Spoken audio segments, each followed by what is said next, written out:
Santiago, capítulo 5, los versículos 19 al 20.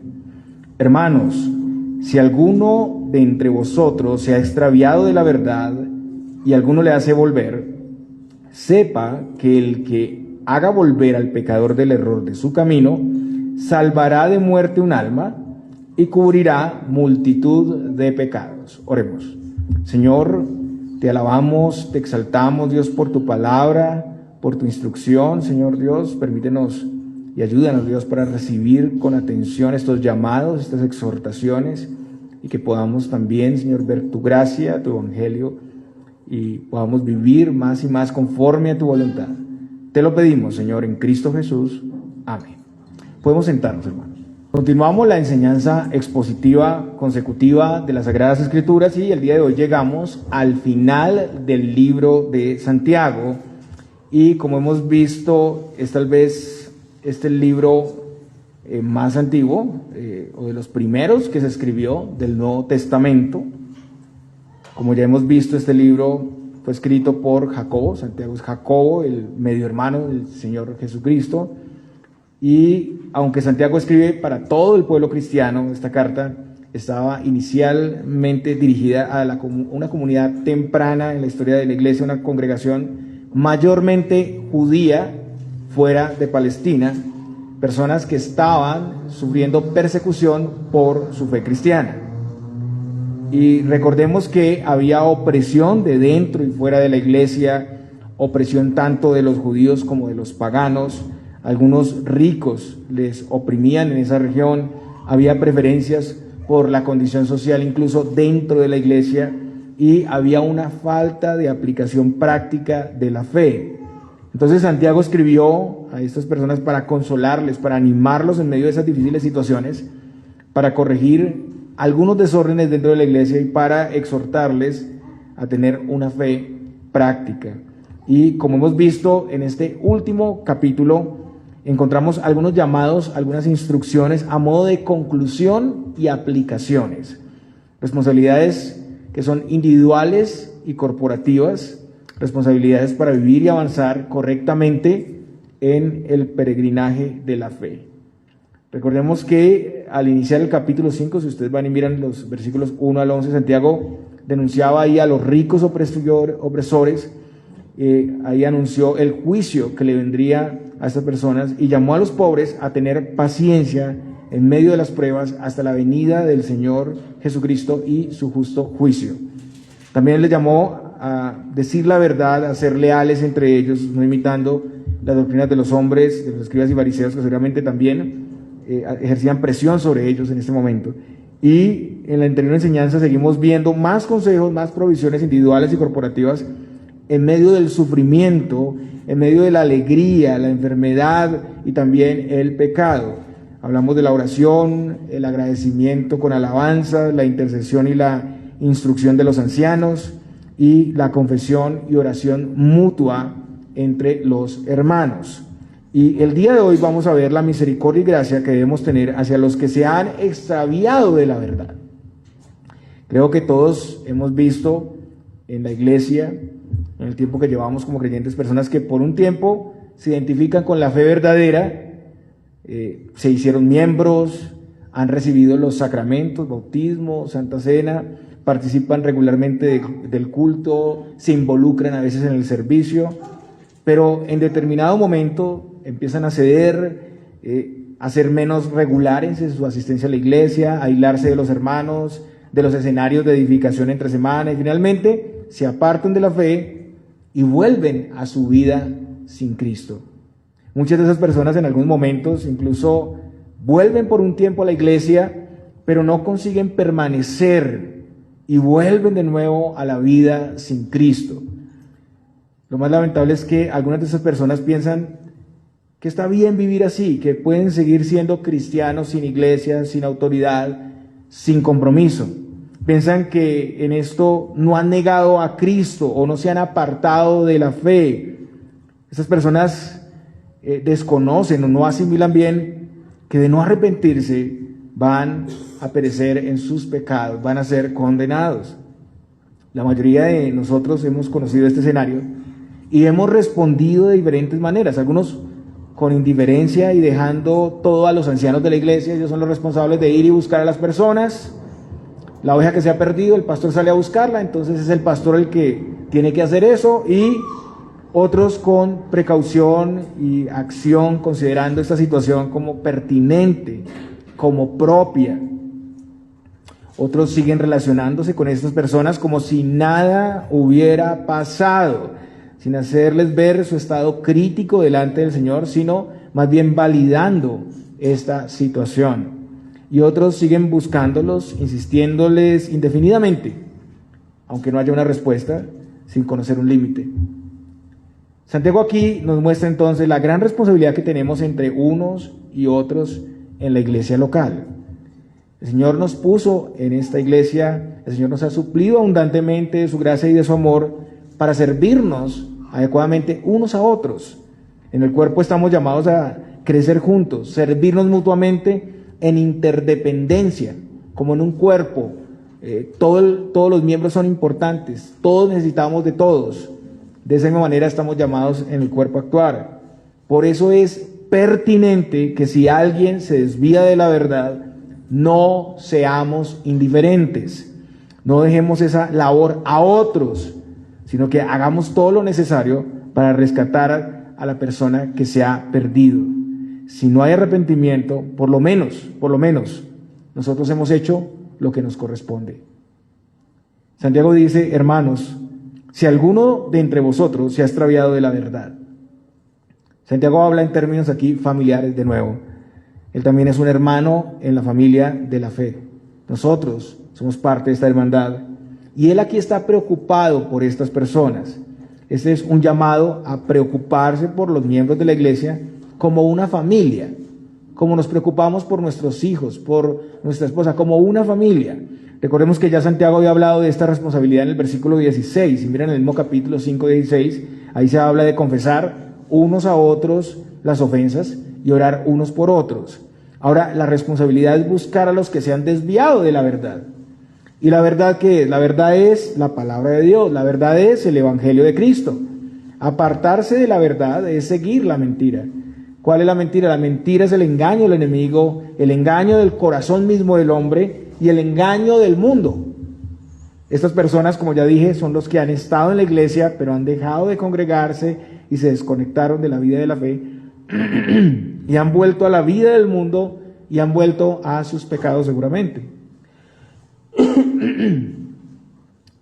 Y Santiago muestra también aquí que todos somos vulnerables.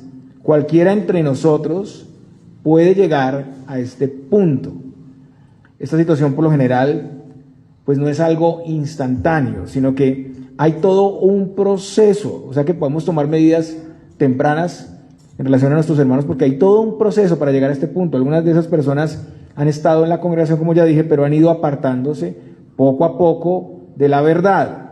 Otros dejaron de congregarse regularmente, o ya no están reuniéndose y conectando con la iglesia en los diferentes escenarios de edificación. Otros dejaron definitivamente de congregarse y no ven la necesidad de hacerlo. Cualquiera que sea el grado de desvío, hay que atender y preocuparse por esta situación, porque es el primer paso, es el inicio para llegar a la apostasía, o sea, el abandono total de la fe. Además, muchas veces también en todo esto están involucrados falsos maestros que les están influyendo, les están hablando al oído a algunas personas. Los depredadores no van delante del pastor a robarse las ovejas, ¿no? Ellos esperan el momento y por lo general atacan cuando no hay nadie vigilando y se llevan la oveja y la devoran a solas, ¿no? Lejos. No se quedan en el redil, no se quedan cerca de la autoridad, no se quedan cerca del guardián, ni de los guardianes que están ahí para no ser atrapados, para no ser asesinados. Entonces Santiago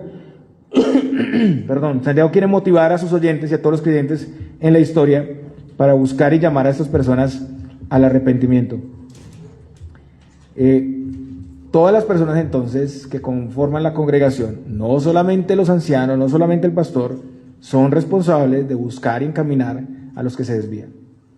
Es el mismo procedimiento en el libro de Mateo 18, ahí vemos en relación a la disciplina, cómo todo empieza por llamar a un hermano, si alguien tiene algo contra ti, ve a él en secreto, personalmente, y tratarlo.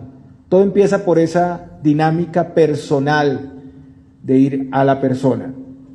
Entonces, eso es un llamado al cuidado mutuo y un llamado al rescate de los que están confundidos y están engañados. Estamos llamados a preocuparnos, a cuidar la fe de nuestros hermanos, no solamente la nuestra. En nuestro contexto la gente se preocupa por su vida individual, ¿no? ¿Cómo está mi familia? ¿Cómo estoy yo? Pero no hay una disposición, muchas veces, no en todos los casos, no hay una disposición por preocuparnos por la fe de los hermanos, por su edificación, crecimiento. El cristianismo se ha vuelto algo muy individual en nuestros tiempos. Cada uno está tratando sus situaciones, luchando solo con sus situaciones y no quiere que nadie intervenga, que nadie conozca, que nadie se involucre, ni queremos involucrarnos en la vida de las personas. La Biblia claramente habla de este cuidado, hermanos. En el libro de Hebreos, vaya conmigo a Hebreos capítulo 3, en los versículos 12 al 13. Hebreos capítulo 3, los versículos 12 al 13, ahí leemos lo siguiente. Mirad, hermanos, que no haya ninguno de vosotros corazón malo de incredulidad para apartarse del Dios vivo. Antes exhortaos los unos a los otros cada día, entre tanto que se dice hoy, para que ninguno de vosotros se endurezca por el engaño del pecado. También, más adelante, Hebreos 12:15. Hebreos 12:15 dice, mirad bien, no sea que alguno deje de alcanzar la gracia de Dios, que brotando alguna raíz de amargura os estorbe, y por ella muchos sean contaminados. Pues el autor de Hebreos en estos textos nos muestra también la responsabilidad que tenemos con nosotros mismos y con los demás hermanos para examinar nuestros corazones, evidenciando constantemente nuestra fe y para examinar y exhortar a los demás. Este es el sacerdocio de todos, hermanos. Este debe ser un ejercicio de supervisión constante, cuidadoso. El versículo 15 de Hebreos 12 dice, mirad bien, mirad bien. El propósito es confirmar a los hermanos, examinar si por sus frutos alguno parece no ser un creyente. Y además de evitar el desvío del hermano, evitar que el daño se extienda a toda la iglesia. Y todo esto tiene que ver con la iglesia local. Nosotros podemos conocer a los hermanos en el contexto local. Somos parte de una iglesia universal, pero es aquí entre los hermanos de Fuente de Gracia que nosotros podemos tener un acercamiento mucho más profundo y podemos ejercer nuestro sacerdocio. Podemos guiar y ser guiados a la verdad. Tenemos la obligación de ser valientes, de hacer guerra a la infidelidad y la incredulidad, a no permitir que alguno sea seducido, que sea engañado por el pecado.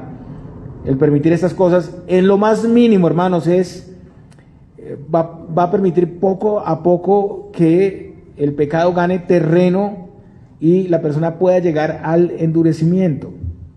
Si permitimos, si nos hacemos los que no tienen nada que ver con nosotros, eso no se va a quedar ahí, eso va a crecer. Y como sabemos, el endurecimiento es ese punto donde una persona, por su rechazo al Señor, es entregada a su propio corazón y ya no puede arrepentirse, porque Dios ya no le da el arrepentimiento, ya no lo llama al arrepentimiento. Entonces, estamos llamados a disponernos y atender diligentemente cualquier situación, por pequeña que sea, con acciones puntuales. Este es un llamado prácticamente a evangelizar de nuevo a quienes conocieron la verdad, pero la están rechazando. Quienes, aunque conocen y profesan el Evangelio, no viven conforme al Evangelio, y en eso su fe está muerta. Como ya Santiago lo ha enseñado, sin fruto de buenas obras no hay fe verdadera. La fe sin obras está muerta. Entonces no habría verdadera práctica del cristianismo. Y lo contrario también es verdad, puede haber obras, pero si no hay fe verdadera, no hay nada. No olvidemos que los verdaderos discípulos permanecen en la palabra. No olvidemos que Dios no aprueba a los de doble ánimo, lo vimos en Santiago 4:8. Recordemos que la amistad con el mundo es enemistad contra Dios, Santiago 4:4.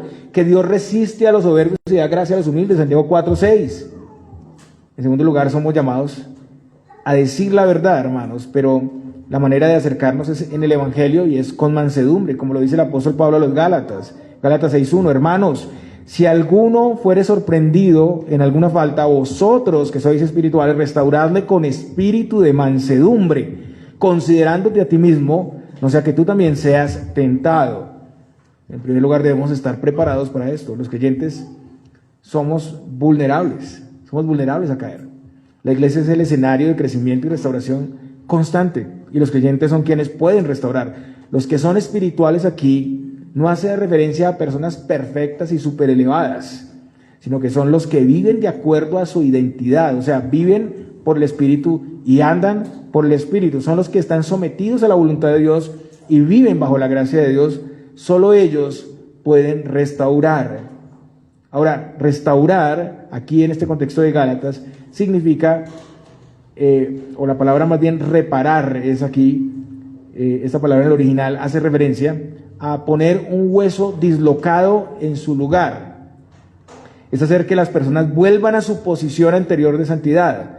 Y acomodar un hueso es una tarea muy dolorosa, es una tarea muy delicada, pero es beneficiosa. Y al ser algo tan doloroso, debe ser hecho con toda sensibilidad y con todo cuidado. Y además sin jactancia y sin superioridad. Tercero, ya Santiago ha mostrado en esta carta cómo identificar la verdadera fe de los creyentes. En Santiago 4, del 7 al 10, vaya conmigo a ese texto, podemos ver claramente el llamado del Señor a estas personas. Santiago 4, del 7 al 10 dice: someteos pues a Dios, resistid al diablo y huirá de vosotros. Acercaos a Dios y Él se acercará a vosotros. Pecadores, limpiad las manos, y vosotros los de doble ánimo, purificad vuestros corazones. Afligidos y lamentad y llorad, vuestra risa se convertirá en lloro y vuestro gozo en tristeza. Humillaos delante del Señor y Él os exaltará. Estas personas son llamadas a someterse a Dios, resistir al diablo, acercarse a Dios, limpiar sus manos. Los de doble ánimo deben limpiar sus corazones, humillarse delante del Señor y tener arrepentimiento verdadero. Y si hemos hecho la labor diligentemente de exhortarles, de llamarles, pues hemos cumplido nuestra responsabilidad. Esas personas darán cuenta al Señor por su respuesta, ya sea el menosprecio o la infidelidad o el arrepentimiento y la conversión. Entonces aquí hay un gran llamado para buscar con disposición, con humildad a quienes se han apartado de la verdad y para hacerlo de acuerdo al Evangelio como creyentes y con cuidado, con humildad. Pero a la luz de toda la palabra es claro también que esto tiene algunas limitaciones, porque algunos no van a responder a la verdad, no van a responder a la humildad, a la mansedumbre y el amor. Algunos, por más que los busquemos, por más que los llamemos por los medios que el Señor ha provisto, no se arrepentirán, sino que incluso se endurecerán y no volverán.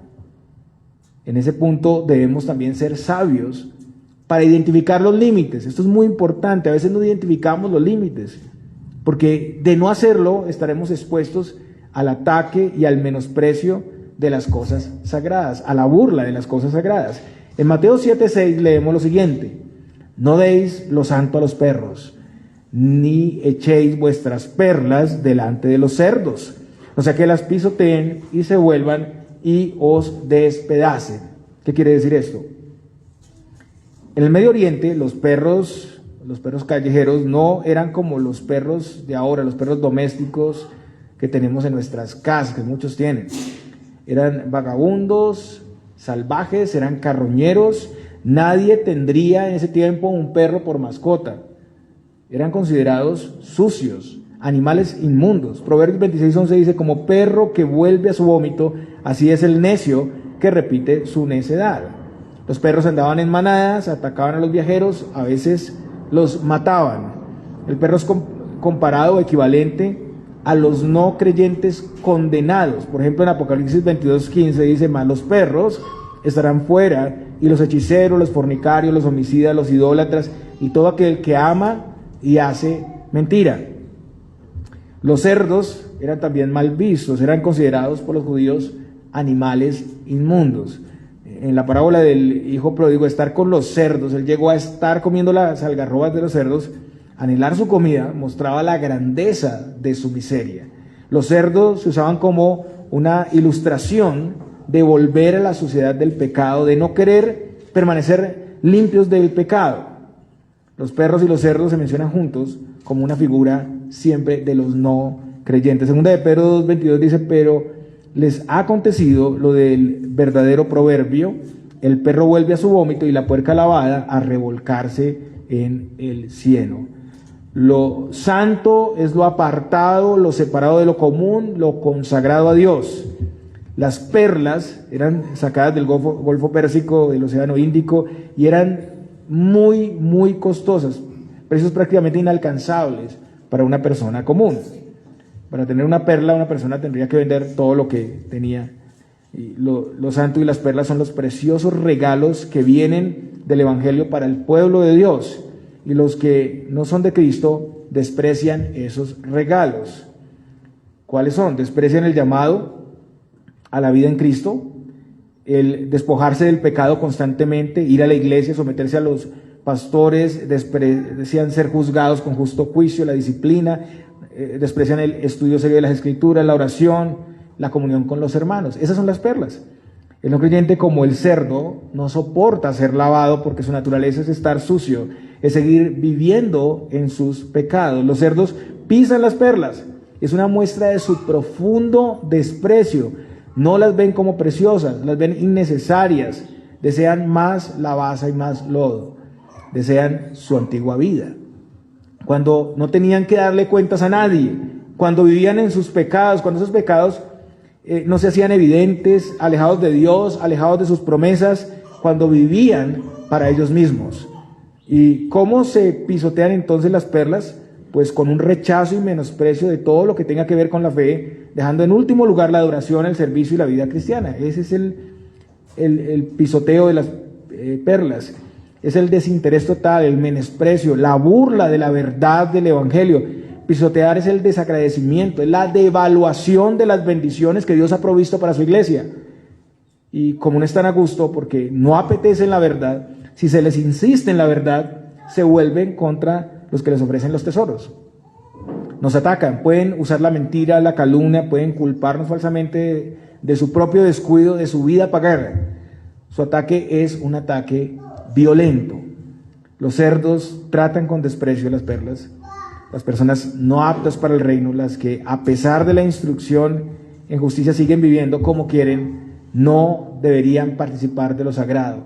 Cuando decimos esto de lo sagrado, nos referimos a la iglesia, la Santa Cena, la comunión con los hermanos, el nombre mismo de cristianos, y los verdaderos creyentes deberían desistir de darles atención cuando alguien ha llegado a este punto.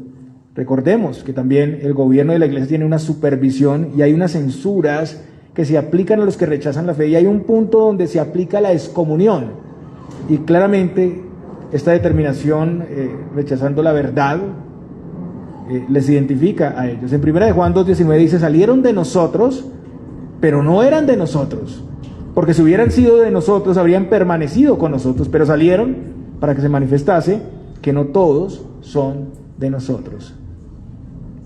Entonces, hermanos, estamos llamados a buscar a los que se han desviado, pero hay un límite cuando esas personas determinan no escuchar, no atender los llamados, esos llamados de misericordia de Dios, de bondad de Dios. Y en ese caso, hermanos, no podemos obligarlos a creer, no podemos arrastrarlos a las cosas sagradas. Al predicar el Evangelio, nosotros hemos cumplido con nuestra responsabilidad, y quienes oyen el Evangelio son ahora responsables de arrepentirse. En Hechos 18, 5 al 6 hay una situación similar. Y cuando Silas y Timoteo vinieron de Macedonia, Pablo estaba entregado por entero a la predicación de la palabra, testificando a los judíos que Jesús era el Cristo. Pero oponiéndose y blasfemando esto, les dijo, sacudiéndose los vestidos, vuestra sangre sea sobre vuestra propia cabeza, yo limpio, desde ahora me iré a los gentiles. Cuando se ha predicado el Evangelio, cuando se ha agotado las posibilidades de los llamados, y hay un rechazo abierto a la palabra de Dios, y esto tiene que ver con la plantación de una iglesia, porque aquí en este contexto era la plantación de la iglesia en Corinto. Ya hay un límite, ya no se puede seguir más allá de eso. Sin embargo, siempre que estén dispuestos a escuchar y obedecer la verdad, estamos llamados otra vez a hacerlo. Y Santiago nos presenta el caso de los que vuelven por la persuasión de los mismos creyentes. En el versículo 19 de la parte B dice, y alguno le hace volver a esta persona, alguno le hace volver. Hacer volver Implica una acción intensiva de persuasión por medio de la verdad. Es mostrar el engaño del enemigo, del pecado, del mundo y todas las consecuencias que vienen por medio de presentarles el evangelio. Implica no presentarse como un cómplice o tolerar la maldad, sino relacionarse en relación a la restauración y a la corrección. El versículo 20 dice: sepa que el que haga volver al pecador del error de su camino, salvará de muerte un alma y cubrirá multitud de pecados. Y la idea aquí es hacer volver al pecador de la vida de la que se ha desviado, de la que estaba, traerlo convenciéndolo con el evangelio en el poder de Dios para que se arrepienta y vuelva al camino correcto. La persona que actúa así debe saber que es bendecido porque está trabajando en el plan de Dios, y al hacerlo verá gloriosos resultados en sus hermanos. Dios quiere que sepamos que somos instrumentos activos en el plan de Dios. Santiago dice que el que haga esto salvará de muerte un alma y cubrirá multitud de pecados. Somos los instrumentos capacitados, provistos por el Señor para ayudar a los hermanos a ver la verdad, a ser libres de la esclavitud. Hay muchas personas sumergidas en la maldad que no encuentran la salida. A pesar de que están luchando, no encuentran la salida. En Proverbios 14:22 leemos: hay camino que al hombre le parece derecho, pero su fin es camino de muerte. Ellos deben recibir la palabra de Dios, deben recibir las advertencias para salir del error, acercarnos, acompañarlos, dándoles la verdad, puede librarlos de sus prácticas pecaminosas, puede conducirlos al verdadero camino. Pero aún más, al hacer esto somos instrumentos de Dios para librarles de la muerte. Los efectos de la muerte, como todos sabemos, son terribles. La exhortación con el evangelio puede llamarlos de nuevo al camino verdadero y alejarse de la senda ancha que conduce a la condenación. Eso es lo que implica la muerte. No solo la muerte física, sino la condenación eterna en el infierno. Somos usados por el Señor para restaurar la relación de estas personas con Dios. Nuestra intervención llevando a los extraviados al camino nos hace instrumentos de Dios para que esas personas reciban el perdón y la restauración. Dios es quien a través de sus siervos se acerca a los perdidos y les da su perdón. Estamos unidos aquí con el Señor, trabajando en el mismo propósito, y Dios obra a través de nosotros. Tenemos un ministerio maravilloso que se llama el ministerio de la reconciliación, como el mismo Pablo lo dijo a los Corintios, en 2 Corintios 5:20. Así que somos embajadores en nombre de Cristo, como si Dios rogase por medio de nosotros, o rogamos en nombre de Cristo, reconciliados con Dios. Y nuestra intervención es motivada por el amor y la disposición a servir. Lo dicho aquí por Santiago es muy parecido a las palabras de Salomón en Proverbios y también a las del apóstol Pedro. Proverbios 10:12 dice: el odio despierta rencillas, pero el amor cubrirá todas las faltas. 1 Pedro 4:8 dice: y ante todo tened entre vosotros ferviente amor, porque el amor cubrirá multitud de pecados. El amor de Dios derramado en nosotros, perdonando nuestros pecados, es el que impulsa el amor que restaura y trae perdón. Hacer esto es consecuente con nuestra naturaleza de redimidos. Fuimos redimidos, fuimos objetos de la gracia.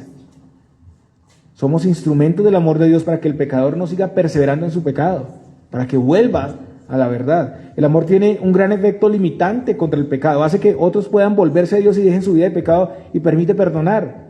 Y eso no quiere decir que el amor es un sentimentalismo o una indulgencia cariñosa.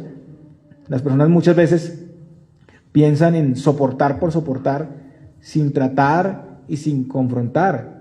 El amor es paciente y clemente, pero no implica la alcahuetería. El amor verdadero ayuda al ofensor para arrepentirse, para no seguir igual. Y en esto evita que la persona siga perseverando en sus pecados. Los que se han desviado de la verdad en consecuencia han llegado a la multitud de pecados, como dice aquí. Alejarse del Señor, hermanos, multiplica la maldad. Lejos de la luz, necesariamente, las tinieblas dominan. Muchos dicen que no, cuando se han alejado. No se dan cuenta, incluso no pueden ver su condición. La irreverencia, el egoísmo, la arrogancia y la vanidad se expresan a sus anchas fuera de Cristo, lejos de su iglesia. Y de no refrenarse o arrepentirse, seguirán pecando contra Cristo y terminarán en la condenación. Y Dios es quien puede cubrir esta multitud de pecados, pero nosotros somos instrumentos de Dios para ese propósito. La intervención del creyente evita ese terrible final. Esa intervención debe ser clara y no permisiva también. Debe exponer la verdadera condición de la persona que se ha alejado. No podemos ser tolerantes con el pecado y sus consecuencias. Hay que decir la verdad a las personas que se han alejado. Y debemos tener el carácter para no parecer indiferentes al pecado y a la infidelidad, como si eso no importara. Relacionarnos, pero bajo el propósito de traerles de nuevo a la fe. Esa es la única razón para relacionarnos con los que se han apartado. Y es necesario aclarar aquí que los que han oído el Evangelio y se han apartado con conciencia de lo que han hecho, tienen mayor responsabilidad delante del Señor. Tienen mayor responsabilidad delante del Señor. Es mejor para los que se pierden así, que nunca hubieran conocido nada, porque tienen mayor responsabilidad y castigo. En Lucas 12:47 dice: aquel siervo que conociendo la voluntad de su Señor no se preparó ni hizo conforme a su voluntad recibirá muchos azotes. Los que se alejan de la iglesia, así sea por un tiempo, por un momento, a veces no comprenden la gravedad de su pecado.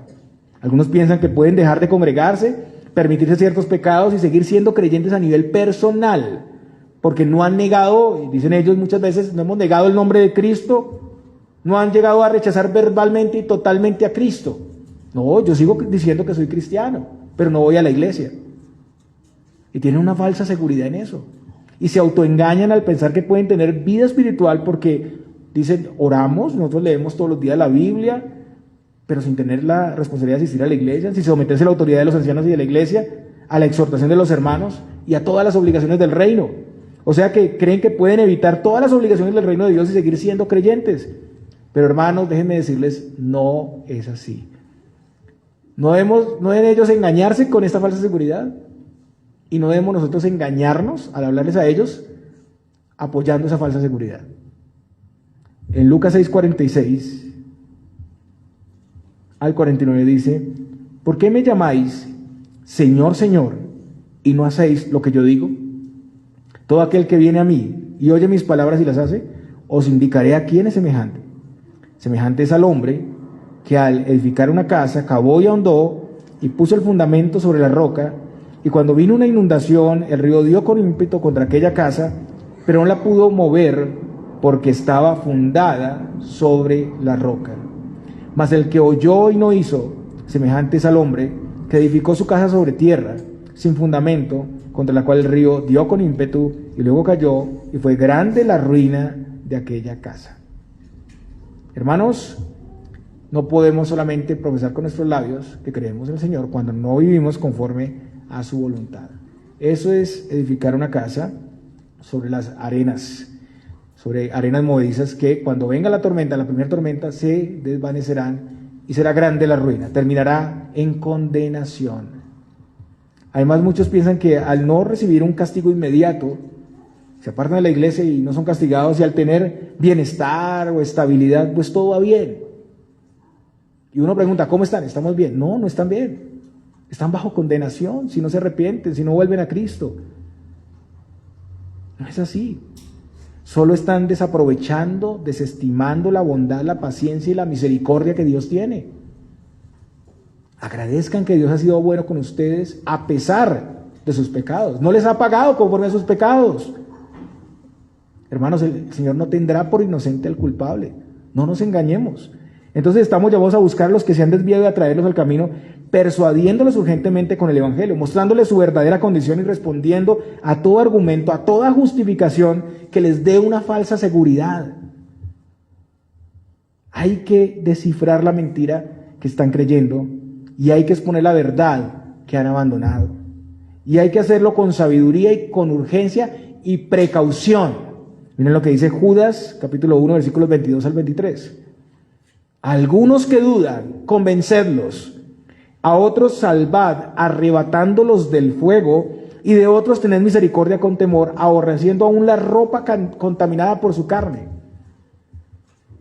Nuestra tarea, hermanos, es inmediata, es urgente. Noten la relación cercana también al Señor que tenemos en la labor de traer a los que se han desviado. A otros salvad. El Señor es el que salva, pero Él nos usa para salvar a estas personas. Somos el canal, somos el instrumento del Señor. Y hay 3 categorías aquí, si ustedes pueden ver en este texto. Hay algunos que dudan, que necesitan consejo, claridad sobre la verdad, tal vez no han llegado tan lejos. Otros que han dado un paso más lejos y la condenación parece alcanzarlos, hay que arrebatarlos del fuego porque la condenación ya está casi sobre ellos. Y hay otros que persisten en pecar, pero a diferencia de los anteriores pueden influenciarnos a pecar a nosotros, y eso los hace más peligrosos, y podemos tener misericordia, pero con la recomendación del Señor aquí es la precaución, porque el pecado de esto nos podría seducir, y el consejo es que odiemos el pecado como odiaríamos una ropa contaminada y sucia de otra persona. Aquí es muy fuerte el lenguaje, es como la ropa interior contaminada. De la misma manera deberíamos relacionarnos con ellos aborreciendo su pecado. Claro, con humildad, mansedumbre, amor, pero aborreciendo su pecado, porque es peligroso. Podríamos ser seducidos por el engaño. Entonces, hermanos, esta es una labor muy importante, vital para la iglesia, y todos tenemos el privilegio de participar. Pero en la iglesia actual parece que las personas no quisieran involucrarse, ya lo decía, no quisieran asumir esta responsabilidad. Pueden identificar el problema, pero lo postergan, lo dejan a otros. A veces pensamos que esto solo tiene relación con el pastor, los ancianos, y no nos disponemos a entrar ahí, a participar. Pero cuando en la gracia de Dios, hermanos, podemos traer a una persona al camino, podemos regocijarnos en el efecto poderoso del Evangelio, en la misericordia de Dios, en la vida restaurada y libre de ese ofensor, en la salvación de esa persona. Pero también nos gozamos en ver que el Señor nos ha llamado para servir en tan grande ministerio. En Proverbios 11:30 dice: el fruto del justo es árbol de vida, y el que gana almas es sabio. Es un gran privilegio participar en el reino de Dios e imitar su servicio y compasión, la compasión que el Señor tuvo por nosotros. Los efectos y frutos de un pecador que retorna al redil son innumerables. Toda la vida de una persona es transformada. Los que están alrededor, su familia, amigos, conocidos, son bendecidos por esta persona, y la bendición se puede extender a todas sus generaciones. Vale la pena, hermanos. Una pequeña semilla plantada se convierte en una cosecha innumerable con frutos, dividendos eternos. Hermanos, a veces esto solamente puede ser una llamada, una conversación con esa persona. Y en todo esto estamos siguiendo el ejemplo de nuestro Señor con nosotros, porque Él se compadeció, Él se dispuso y vino a nosotros, a nuestro rescate, y Él nos trajo de nuevo a la casa del Padre. Vivíamos como extranjeros fuera del reino, deambulando en este mundo, perdidos, sin Dios en el mundo, pero Él vino a traernos. Pero hubo un gran costo. El Señor tuvo que descender a la tierra, hacerse carne y llevar nuestros pecados, para finalmente llevarnos a casa. Él es el buen pastor que da su vida por las ovejas. Y ahora nosotros somos llamados a participar en su trabajo para traer a los que se han desviado. ¡Qué privilegio! Hay gozo en el cielo por un pecador que se arrepiente. En el libro de Lucas encontramos 3 parábolas seguidas donde vemos la misma temática. En primer lugar, tenemos una oveja perdida, Lucas 15, del 4 al 7. Después, una moneda perdida, Lucas 15, del 8 al 10. Y seguidamente, un hijo perdido, Lucas 15, del 11 al 32. En Lucas 15, del 4 al 7, leemos: ¿qué hombre de vosotros, teniendo 100 ovejas, si pierde una de ellas, no deja las 99 en el desierto y va tras la que se perdió hasta encontrarla? Y cuando la encuentra, la pone sobre sus hombros gozoso, y al llegar a casa reúne a sus amigos y vecinos diciéndoles: gozaos conmigo, porque he encontrado mi oveja que se había perdido. Os digo que así habrá más gozo en el cielo por un pecador que se arrepiente que por 99 justos que no necesitan de arrepentimiento. Seguidamente, Lucas 15, del 8 al 10, la moneda perdida. ¿O qué mujer que tiene 10 dracmas, si pierde una dracma, no enciende la lámpara y barre la casa y busca con diligencia hasta encontrarla? Y cuando la encuentra, reúne a sus amigas y vecinas, diciendo: gozaos conmigo, porque he encontrado la dracma que había perdido. Así os digo que hay gozo delante de los ángeles de Dios por un pecador que se arrepiente. Después, Y en el mismo contexto tenemos la historia de dos hermanos, la conocida historia del hijo pródigo. Pero interesantemente, cuando el hijo menor se va al mundo a gastarse la herencia de su padre en prostitutas, viviendo perdidamente, nadie sale a buscarlo. El hermano mayor se quedó en la casa del padre. Él tenía esta responsabilidad de ir por su hermano perdido y traerlo, y el punto es que nunca lo hizo. Y además, cuando el hijo perdido regresa, en lugar de gozarse, este hermano mayor se enoja. Se enoja. El llamado para nosotros es a no imitar a este hermano mayor, sino al verdadero hermano mayor. ¿Y quién es el verdadero hermano mayor? No es este hombre que está aquí, es Cristo. Él es nuestro hermano mayor. Estamos llamados a trabajar con el Señor para alcanzar a los que se han desviado, yendo y buscándolos con urgencia, con diligencia, y llevándolos de vuelta a la casa del Padre, para regocijarnos juntos en la misericordia de Dios. La motivación será siempre el glorioso amor y disposición del Señor para venir a rescatarnos y llevarnos a casa. El efecto será el privilegio de servir como instrumentos con Cristo y el gozo de la restauración y la salvación. Hermanos, somos piedras vivas del edificio. Somos miembros vivos y activos en un cuerpo. Somos un reino de sacerdotes y gente santa que sirve al propósito del Señor. Es entonces hora de dejar la indiferencia, la quietud, la pereza, la parálisis. Es hora de dejar toda complacencia y exponer también las consecuencias terribles del pecado y de la infidelidad al Señor. Es momento de anunciar la verdad con sabiduría, amor, pero con precaución y con límites. Hagámoslo diligentemente, hermanos, y gocémonos en el poder y la gracia del Señor, que puede convertir a los pecadores. Hay personas entre nosotros en procesos de disciplina. Hay personas ya que se alejaron y no quisieron volver, a pesar de los constantes llamados, a pesar de las exhortaciones. Tenemos diferentes casos.